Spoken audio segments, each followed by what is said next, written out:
When the whole world-ending thing started to happen, both WWE and AEW admirably told its wrestlers and crew that if they didn't feel comfortable working during a pandemic, they could stay at home with zero consequences, name of your pay-per-view, to their job or push. And just over a month after that report, WWE fired or furloughed a reported 40% of their staff. WWE claims that mass release was because of cynical financial reasons to still turn a profit for shareholders, which is better, I guess, and that people weren't let go based on whether they would work or not during total lockdown. But the whole zero consequences edict backstage is starting to seem pretty full of it, as we saw with Sami Zayn and the Intercontinental Championship this week. After successfully defending the IC belt against Daniel Bryan at WrestleMania, Zayn took WWE up on their zero consequences stipulation, reportedly telling the promotion he felt uncomfortable traveling to the Performance Center and wrestling during the pandemic. But unlike the Cruiserweight title, which has seen NXT stage a tournament to crown an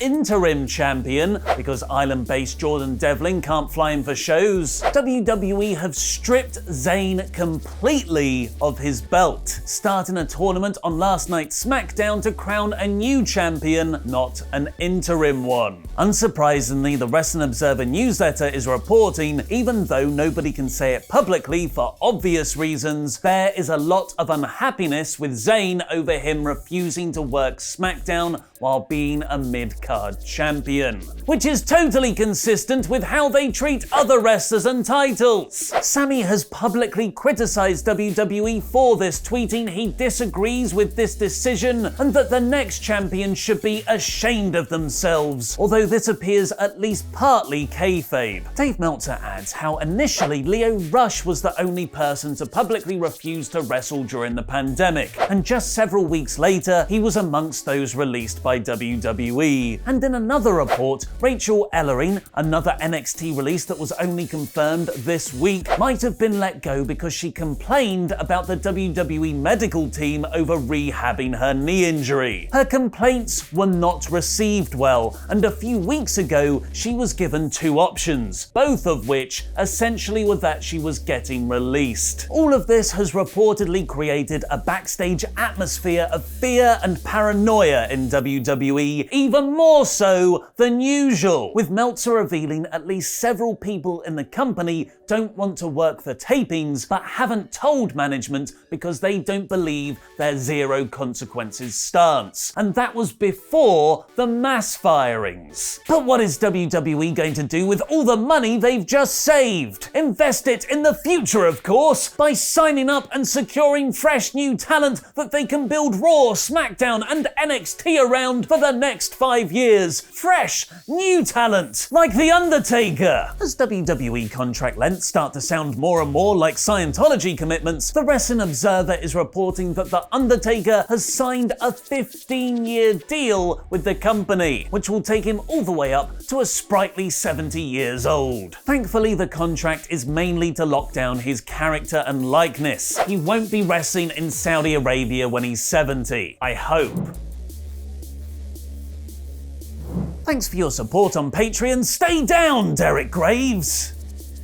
This extreme reaction comes after WWE actually let Undertaker's contract expire last year, which is why he suddenly started appearing in the meet and greet lineups for any convention that could afford him. Look at how happy he is to be doing them! Even agreeing to rare, out-of-character interviews with Inside the Ropes and AEW's partner convention, StarCast. Vince McMahon, though, like the jealous lover that doesn't want you to move on even though they broke up with you, Megan, you bitch, made Undertaker cancel all of those appearances and re-sign with WWE 444 life. Or, I guess, death, because he's a dead man. Rey Mysterio, however, hasn't been won over by the same company just yet, though. Mysterio's WWE deal reportedly expires this October, so the promotion is frantically trying to re-sign him right now. He already has a relationship with AEW, having wrestled in the main event of their pre-pay-per-view, All In, and losing him there would be a huge talent blow to WWE. Despite initially refuting WrestlingNews.co though, and Pro Wrestling Sheets reports that Rey still hadn't re-signed, the Wrestling Observer now writes that is indeed the case. While Meltzer doesn't expect him to leave WWE, as he doesn't want to negatively affect his son Dominic's career there, it's not a lock that he won't jump ship to AEW and New Japan, the latter of which being the main reason WWE signed Mysterio 2 years ago. Meltzer notes that while AEW did manage a very small profit in April, spending money is very limited across the business right now. Nevertheless, Meltzer speculates the angle on Monday's Raw, where Seth Rollins drew Rey's eye into the corner of the steel steps, might be WWE hedging their bets and writing Mysterio out while he makes up his mind. If Rey stays, the angle sets up a ready-made feud with Rollins, but if he doesn't re-sign,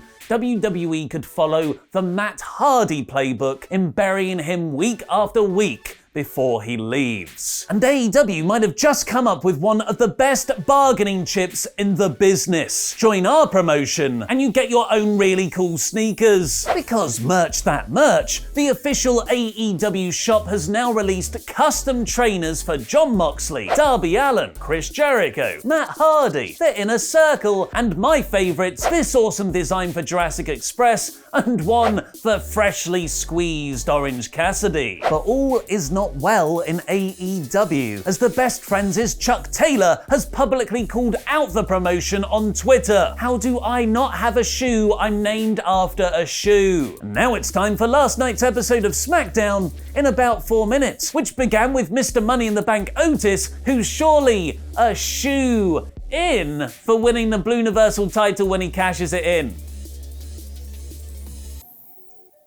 Segue. Miz Morrison, via Miz TV, ran down Otis, saying he doesn't respect the briefcase and demanded a tag team match against him later on. Which is Tucker, right? You know, Otis's Heavy Machinery tag team partner. He said he's definitely still in, even wanting to use his Money in the Bank cash-in on the tag team titles. Unfortunately not, as Tucker couldn't make it to the building. Tucker is a really impressive talent, but he seems in very real danger of being genetted. Sure, Sami Zayn being stripped of the Intercontinental Championship is an inconsistent and harsh move from WWE, but I now don't care because the tournament to replace him includes AJ Styles versus Shinsuke Nakamura. Their incredible Wrestle Kingdom 10 match was for the IWGP Intercontinental Championship, so maybe it will be as good as that. Fingers crossed, or more appropriately, fingers made into a gun shape and shot into Nakamura's mouth, who can eat the imaginary bullets. Wrestling. The tournament started though with a not quite as appetizing match, King Corbin versus Elias. It was fine, with Corbin getting arrogant and smashing Elias's guitar over the ring post, letting Elias hit a knee and a roll-up victory. Elias will face the winner of AJ Styles and Nakamura, and Corbin, the loser, gets to fight WWE Champion Drew McIntyre on Monday's Raw. Figures. Another hacker promo came next. While these are very well made, they're getting rather repetitive when nothing gets revealed. And all for long-term booking and angles, but you need a bit more substance to the spectacle to maintain that. The night-long storyline had Otis trying to find his new tag team partner, sorry Tucker. Sheamus turned him down, but Braun Strowman took him up on his offer, which set up a really fun dynamic of Braun being suspicious over this is all just a ruse for an Otis cash-in on him. Dana Brooke beat Naomi with a shock roll-up in a 2-minute match next. Dana continues to grow in kayfabe confidence. It's just a shame she's repeatedly made to look a bit stupid, like thinking she won the Money in the Bank briefcase in a boardroom on Sunday night. Thanks to the cross-brand Wild Invitational card rule, Raw star and NXT champion Charlotte Flair was on SmackDown. Yay!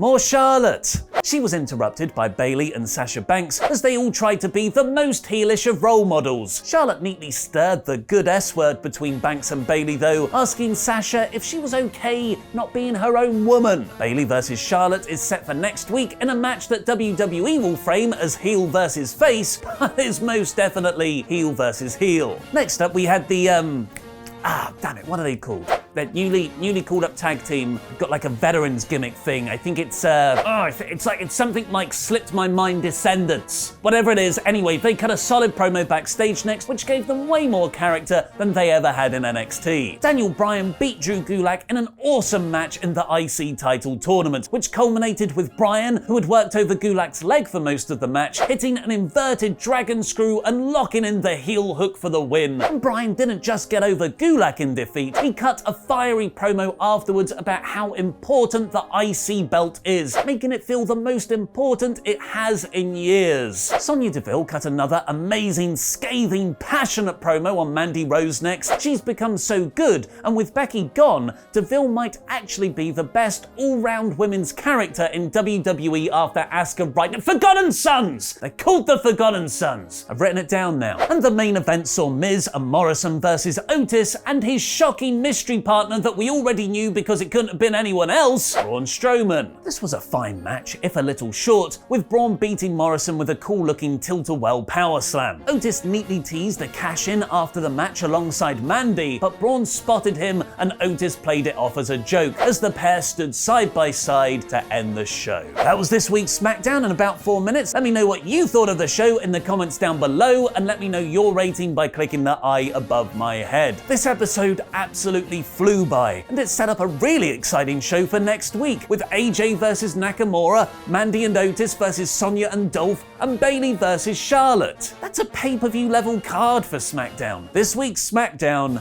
is smacktastic. Chris Jericho has spoken out about his real-life heat with Triple H. Click the video on the right to learn more. And Luke Owen and Adam Blompier discuss the Sami Zayn situation in depth in the latest WrestleTalk podcast. Click the video beneath that to watch it. Get your Piledrive COVID-19 shirt by going to WrestleTalkmerch.com and support WrestleTalk. Make WrestleTalk.com your homepage for all the latest wrestling news. I've been Ollie Davis, and that was wrestling.